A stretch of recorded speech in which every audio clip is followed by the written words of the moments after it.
Salut chers Gauloises, chers Gaulois, chers gladiateurs, je vous espère bien portant, moi également. Je profite de cette occasion pour saluer les mélomanes de la bonne musique et mes compatriotes congolaises et congolais.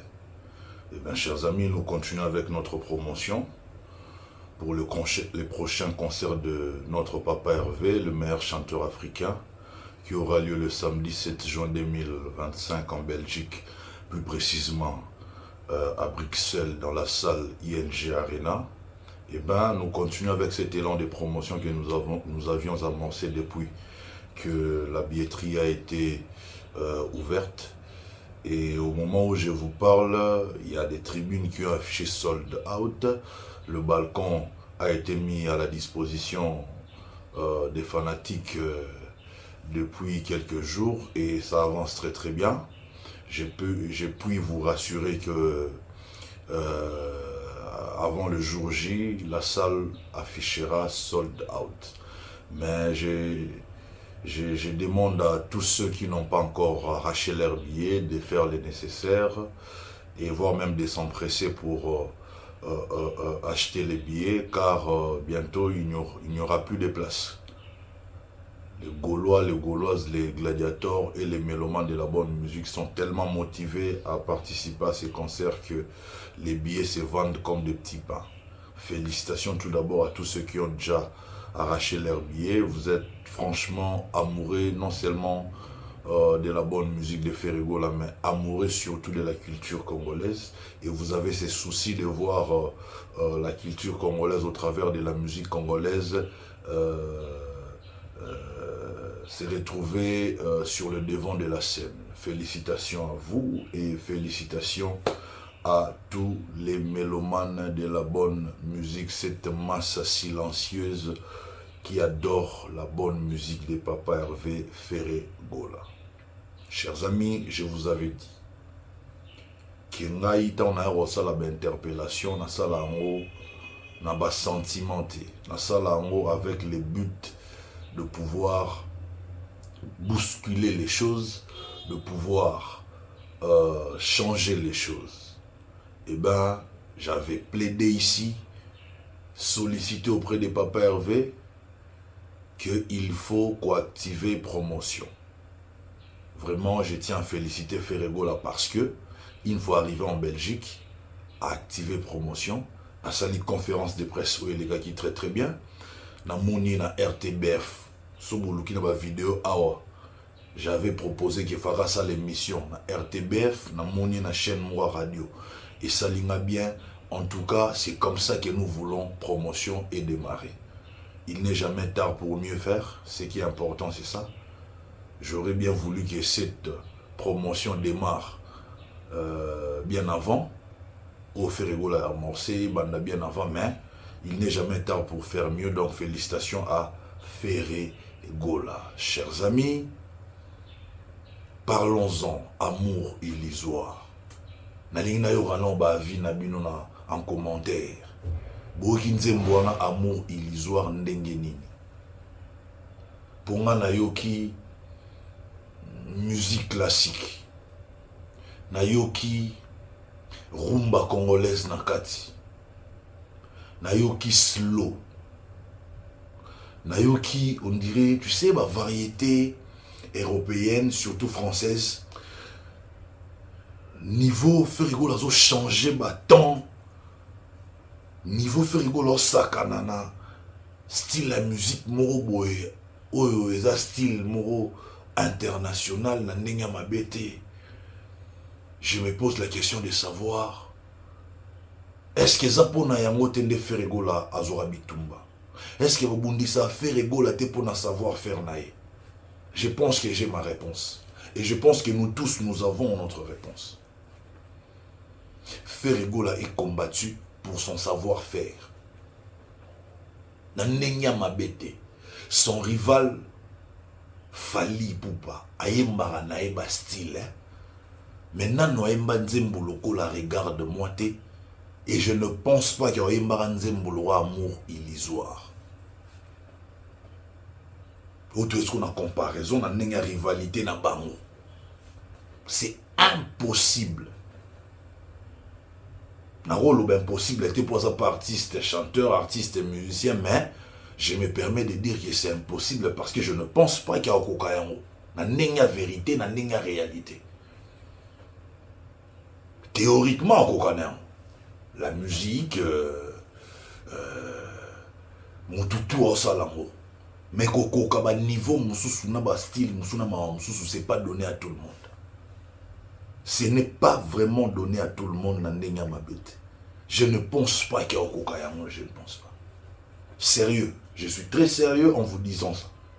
Sora Okokayamo, et bien à côté studio, Aïmba Nzembouloua, regarde-moi, Aïmba Nzembouloua, amour illusoire. Bon, mon histoire n'est pas dans la place polémique pour intervenir. Intervenir en termes de comparaison, surtout dans mon sala ou basala. N'a pas bien matérialité. N'a pas featuring, n'a pas trophée, n'a nombre de concerts au bétité. Ils allaient simba, ils allaient simba, ils allaient salampia, ils allaient salampia, n'a pas nombre de concerts. N'a moussala, il faut te comparer à tout bon moussala n'a pas monde, il faut payer ça biso matière et à comparaison. C'est-à-dire, faire rigoler mbela au style wana, je me pose la question, si on a kangi miso, ça va faire rigoler, oui. Attention, on a quand même dit que ça va faire rigoler pour na yebi mon va faire rigoler. Ta kimi batembra ndengeni na bigi wana c'est mon faire rigoler. Mais pour un étranger, on a évité que faire rigoler les artistes et musiciens congolais, les chanteurs africains. Sur Yoki et le Rwanda, je pense qu'il faut tout na. Cet artiste, il est de quel continent? Il est de quel pays? Amour illusoire. Non. Et surtout, ce que j'ai beaucoup aimé, c'est le thème abordé dans cette chanson. Amour illusoire. Il y a des filles, il y a des femmes, où on a vu na bango, barana préférence, il y a des garçons moroboé, il y a des gens qui sont moroboé. Ce qu'on a noté, il y a des filles qui a dessiné des mobali nae, ndenge alinga mobali nae azala. Alinga za mannequin le roi biso boé, pas trop beta ma bende ma boko vimba vimbo goma boé. Aux assois à l'est, biso tikala tout droit simple. Son lati veste simbi, na lati chemise et kangi, na oignons non la te vanda. Taille mannequin. Tenae chocolat café le roi va faire rigole. Donc ça dit à dessiner mobile nae, à tché taille mannequin, tenae chocolat café. Yena mobile on va kuta na aka na ndoto, ça dit que soit lali, nde mobile wana. Vision bien, songe bien, ndoto na ye aomona bana mobali wana baomemena ba restaurant baosala vie na bango mais na ndoto. Chaque fois maintenant ses amis vont poser une question que yango yozaka na mobali te yango yo tomona jo na te abetela mo lisolo mobali na ya ndoto mais na suka si sara non na mona été en vrai. Donc ça dire Faire nous a tellement surpris. On n'aurait jamais pensé y faire au même chose dans lève loin. Il y a un Nzembouloua va mourir l'histoire. Non, sérieux. Il faut vraiment, dans le panthéon, il y a des grands musique congolaise, des bango tout bavanda wana, Kofi Olomide, Jibé Piana, Ouerason, Nyoka Longo, Lokwa Kanza, grand, grand. Autre tigane na bango vivant. Il faut bango mo bena bavanda non. Biso tout d'ailleurs comme na tous en panthéon ba grand y compris na petit frère na so faire ego la main na ndenge ma bête faire ego la l'équipe biso. Ça dit faut reconnaissance ya bongo. Comment je quel est ce courageux en commentaire azala gaulois, azala gauloise, azala gladiateur, azala mélomane ya bonne musique na lingi na commentaire au koma penos au courage au koma non oui je m'attendais à ça na bi ke faire la linga bête la sur le moi non nous tous on a été surpris na ndenge ma bête nous avons été surpris pardon na ndenge ma bête Ferregola nous a tous surpris. Imaginez que lorsque Ferregola l'a monné en Afrique du Sud, je me suis dit ah sûrement un featuring, parce qu'il y a aussi des projets featuring pour votre information. C'est pas pour rien faire la bêtise du solo, il y a album album international de Badbaling rapport on différencier un peu dans l'album la Rumba. Donc faire la bêtise du solo n'a pas mbatté parce que c'est un projet Oekoyaka. Mais tellement ça amoureux à rumba, amoureux à matissa culture congolaise, musique congolaise, après ça non priorité dans la musique congolaise. Mais c'est un projet. Oh, totika, oh, osala makaye bien. Yama bendela no ba titre moko moko pesa bino ngo savourer.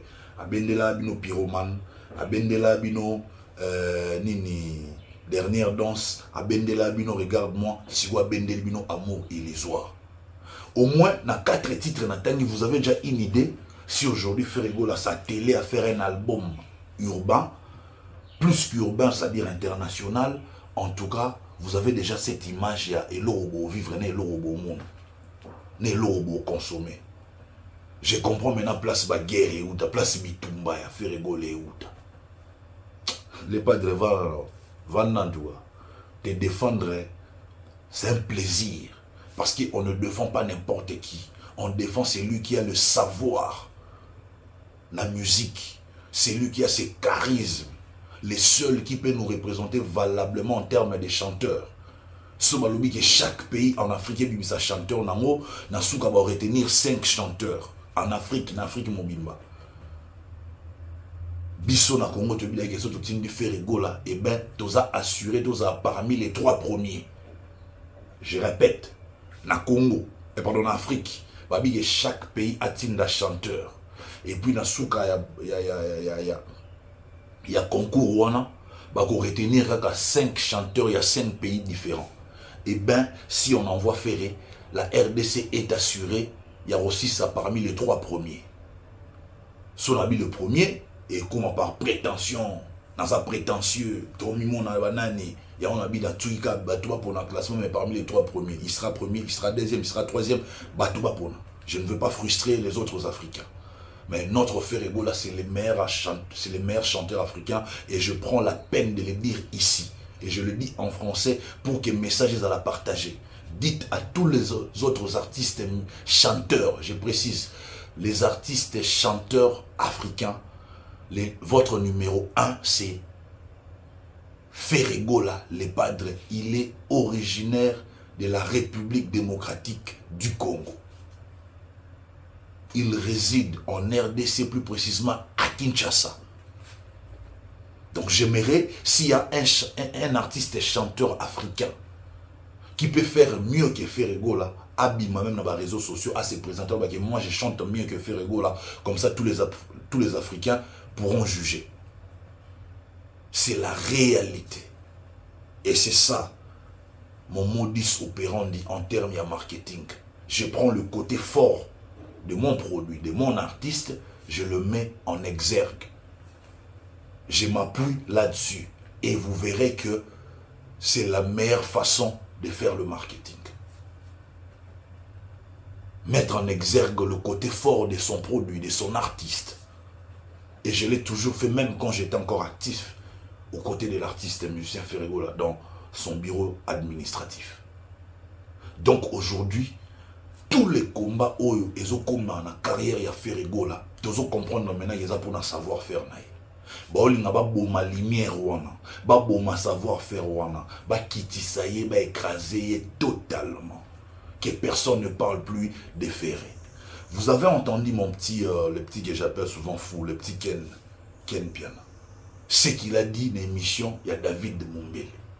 Ce sont des choses à prendre au sérieux. Même si ça sort d'un fou, mais même un fou à Rolo Marambo et Zananzela, Hermo Fo Hollanda. Donc ça dit, il s'était attelé, lui et son groupe, il s'était attelé à ternir l'image de Ferré. Oki penam tolo ba bien que failli to longo la égalité wana o ezala qui entre Ferregola na rival na Efali. Et bimi na munoro ya patron, les pères de l'empire du mal. Parce que l'autorité morale na bango c'est le rival de Ferré. Maintenant lui c'est le père, le créateur. Le rival de Ferré ba biro nae ba endurier en erreur ya rondima anti-valeur ya bongo ba poussa na pembe na bino. Aujourd'hui maintenant on va bien un secret d'état ba secret non sur mobima. Et de plus en plus les gens comprennent que non Ferregola a subi ça dans le monde de la musique, ils ont acharnement, ils ont contrôler, diminuer, ternir l'image, écraser, bref, limouissailler. Comment expliquer, comment comprendre que l'un de votre à côté prison, les autres font semblant, il y a ça la hypocrisie, les autres, ça dit ça la triomphalisme, les autres sont restés totalement indifférents. En parlant du triomphalisme, nous voyons héritier. En parlant de l'indifférence, nous voyons les rivales déférés. Totalement différents. C'est comme si quelqu'un qui les mettait mal à l'aise, enfin, Nzamba sungi biso akendata okendendo ba rien. Nzamba sala ki ndepo ko misa souffrir grand. Parce que ce kobima ya faire en prison, koyamba bayamba et le rôle à Jésus-Christ de Nazareth, à Béti stade de martyrs. Débordement, 14h juste stade à plein concert et bandit 16h.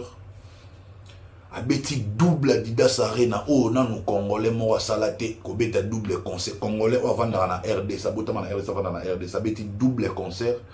Donc, ça dit à Béti 2 jours successifs, capacité à salle, il y a l'icolo. C'est vrai, dans le passé, notre vie au Rasson l'avait fait, mais dans Zénith, il y a capacité nini par rapport à Adidas Arena.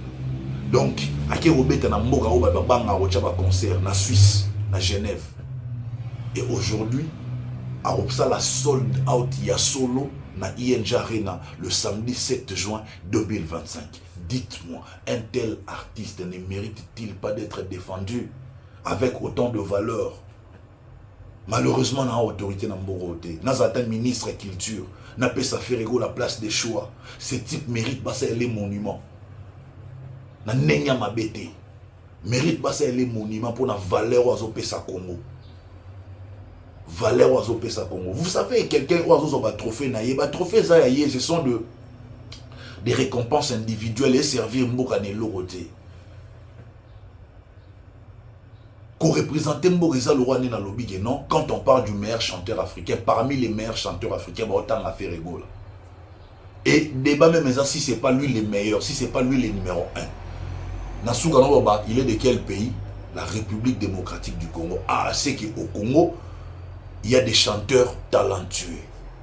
Mais quand on parle de son rival, c'est un danseur hors pair. Donc c'est qu'au Congo, il y a des danseurs talentueux. C'est ça la différence et la nuance.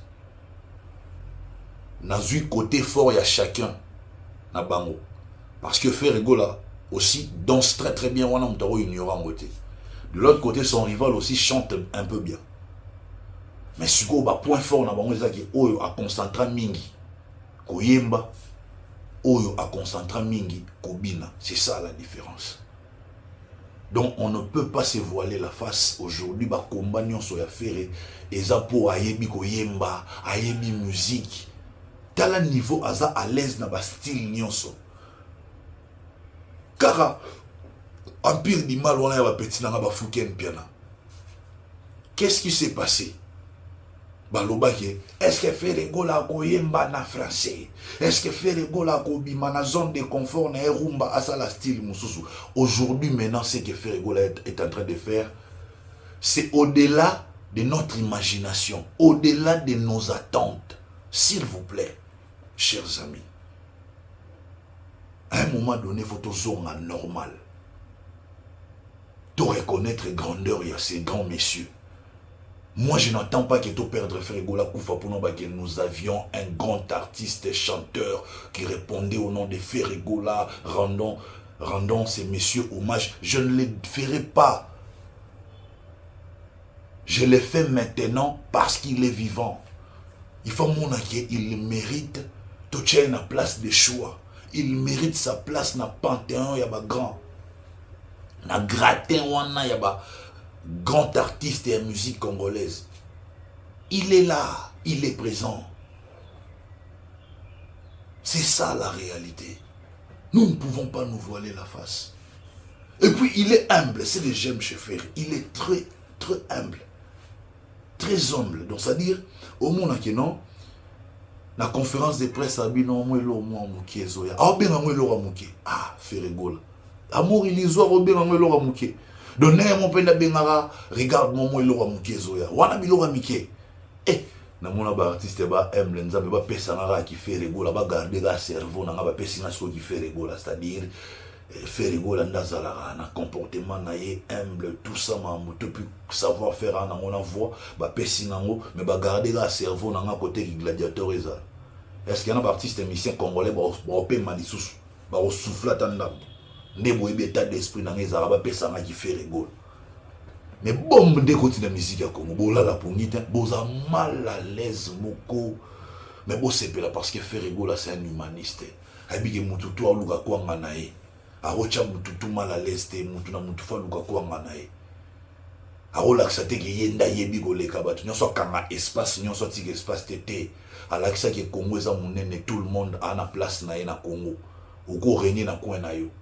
Mais j'ai l'impression comme si ezaka royaume ya Ferre nde ezwaka ba combattre na ba attaque royaume na ya sala mokili na ya sala na ba gauloise ba gladiateur na ye yango nde ezwaka attaque trop matikela munyoso place régner asa l'émission na Thierry Kambundi bomoni niveau lobeli rival na ye bien avec respect considération pour la c'est que ba koli ba suba mkite ba comme na maturité.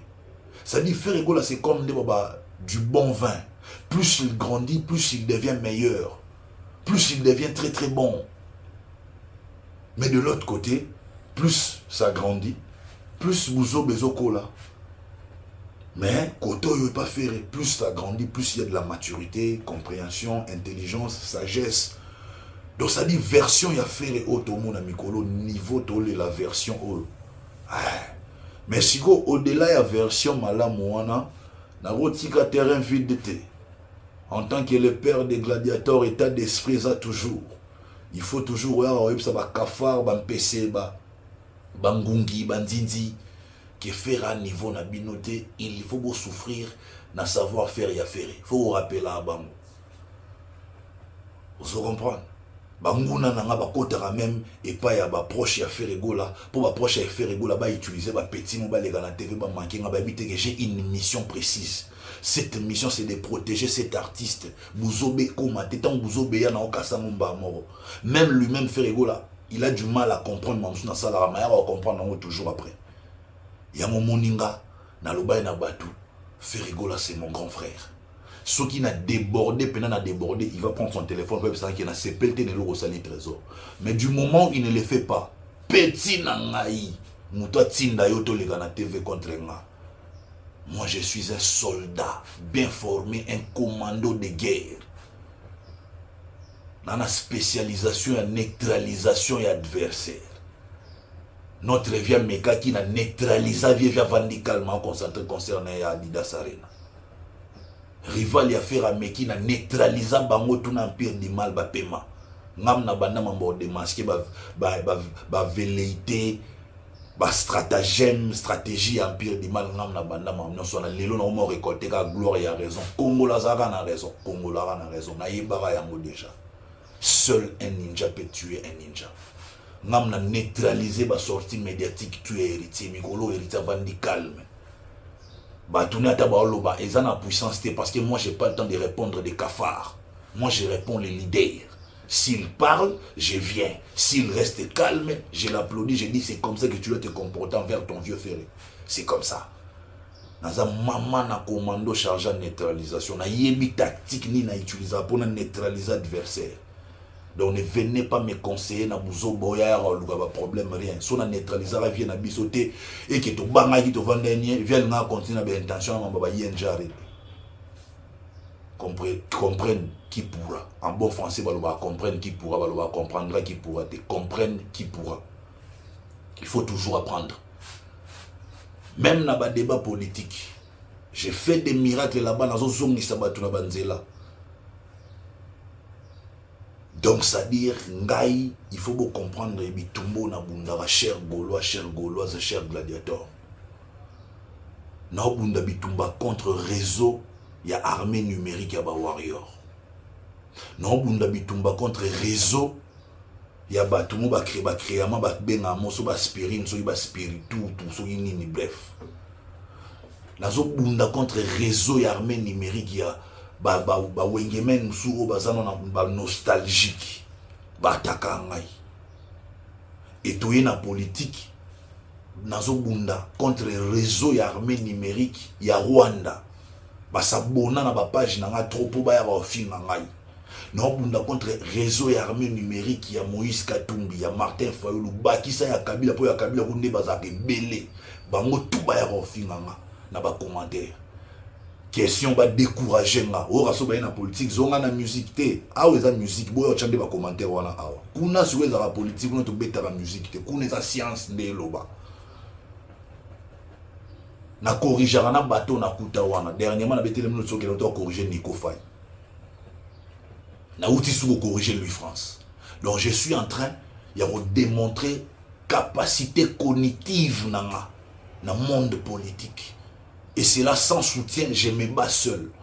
Parce que je suis un guerrier général de guerre. Je sais me défendre. Il y a un moment où gladiateur, si l'occasion se présente, bon mon publication dans les réseaux sociaux, bon il y a commentaire pour défendre général. Pour que esprit, esprit.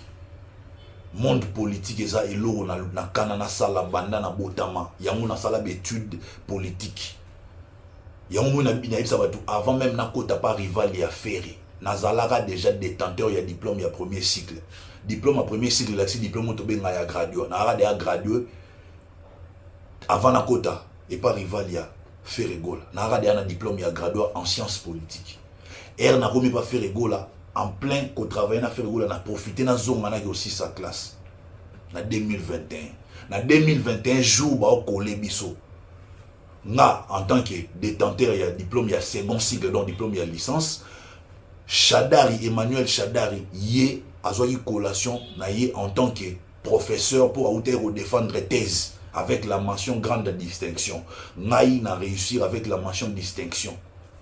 C'est que les gens ne comprennent pas. Si on dit que 6 jours, na Chadar et la qui c'était que tu as une licence d'engagement. Il y a jour où azo mention grande distinction pour la thèse na doctorat. Ngai nazo mention distinction pour la diplôme na ya licence. Et puis bateau batele melanga. C'est-à-dire défense ya mémoire na nga ezara na chaîne YouTube oyo. Et puis boye ba na préféré na s'assumer chaîne YouTube nanga na pesi yango kombo nanga Trésor Nkongolo politologue TV yango nande na pesi yango kombo nanga je m'assume.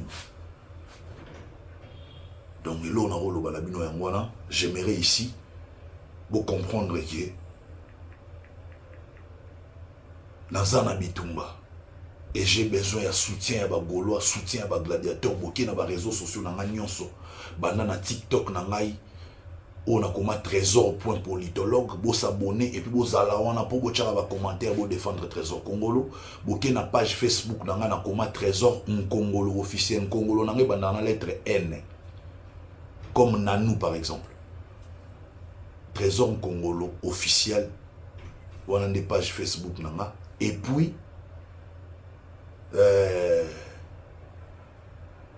chaîne YouTube yango de na episode qui combo nango na s'assumer. Donc ça dit soutenez-moi mes frères.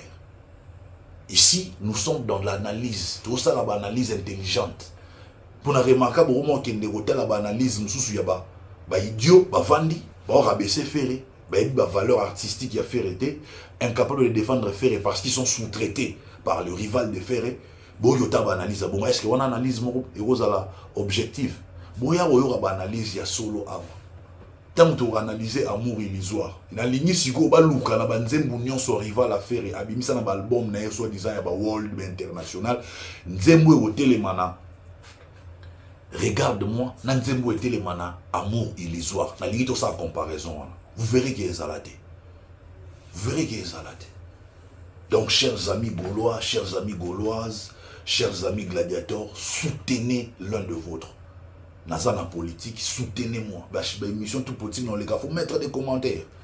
Botika bande, y a ba ennemi wanate. Ba dans la guerre na la guerre contre ba warrior, contre ba spirit tout, contre ba wengemen nostalgique, contre ba toi Kabila, ba réseau Kabila, réseau Moïse Katumbi, réseau Martin Fodor, bref, réseau ya opposition. Moutoumora bunda bitumba ya bongo. Est-ce qu'il y a quelqu'un au Yakoka? Oui, pourquoi non? Parce que j'ai été bien formé aux côtés de Ferregola. Moi, nous avions vécu ça avec mon frère Marc Aouz. Tobundara ngana Marc Aouz, Koto attaqué à quartier latin, attaqué à maison mère, attaqué à rival ya Ferré, sans compter Bandokia Mike, le roi Balacoste, Banani Nde Bazalara. Les lots Bandokia Mike, je pense qu'il est hérité par contre dans la liste Bandokia Mike. Dans le niveau. tobunda mbamo na biso ko nakutana na vie na ngai Willy Musheni na pesi mbote bisanga bi trésor omona ke bona ba guerre à tout moment na batum ebele mbala moko koto maison mère koto quartier la terre koto bo la na guerre na bino éternel na rival na bino bo sa ndeni pour s'en sortir wana tozaka au front ngana marque house ali ba petit na biso ba ye mikolo ba courage nini ba petit na yango e ngo so na vai na boule ba petit na ba courage ni bozora boya manquer biso ba respect bolo ba pe ba kombo na biso bino boye okoma boye en appui à communication biso to longi déjà bitumba kimi ekoti na ngo tout sala ya na moi ba bitumbela ka pena sustain o bitumbela ko ke pena côté mo ba betio ba panzo parapluie à car échanger biso na ba marque house ba panza biso ba parapluie à car ba tobolo ba pino côté place mo beaucoup ba tobolo ba pine molo mwana ezate mokili etala tala to bundi trop vous comprenez récompense na ngeza moko na mon affaire egola tigala au sommet ndeto tigaye au sommet fois zalara au sommet de fait na sala ya lwa maboko ndi na chabu na simbi faire egola zalara kuna kitade donc priez pour moi pour na lembate pour jour na lemba ko sa ba analyse oyo ba omone la faire je vous le dis na monde de musique na ndenge ya ba sa ba analyse o bango tout babanga tout le monde abanga sans exception mambo na lobara ekotaka bango yango moni et suscitera ba réaction au monde amna ki ba mo sela mo be émission pourtant nga mona loba ki naza sous na groupe ya faire égolaté les propos que je tiens ici eza ko engager kanga mais bango ba yoka ngote pour na puissant ba sala toujours ba analyse o muta faire égologola lobi directeur la marketing a faire égolabi te na tikila bino fonction bozwa na bomana na analyse mais et ça la pas si parce qu'il en a puissance médiatique. Chers amis, soutenez Trésor Congo. Soki be élection et na wocha libaya. Isabena qui non ba golo ba bi qui ya biso kota na institution. On est ensemble chers frères. Je prends congé de vous tout en vous rappelant notre seul rendez-vous c'est le samedi 7 juin 2025 dans la salle ING Arena en Belgique, plus précisément à Bruxelles. Venez nombreux écouter la nouvelle chanson de Ferregola, Amour illusoire en live. Et j'allais même proposer avant de terminer. Est-ce que moi et Gozalate, Fai One Way, Bossa la réunion à Ferregola, Bossa Ferregola, Getona pour sa bête la busso deux parties dans le concert.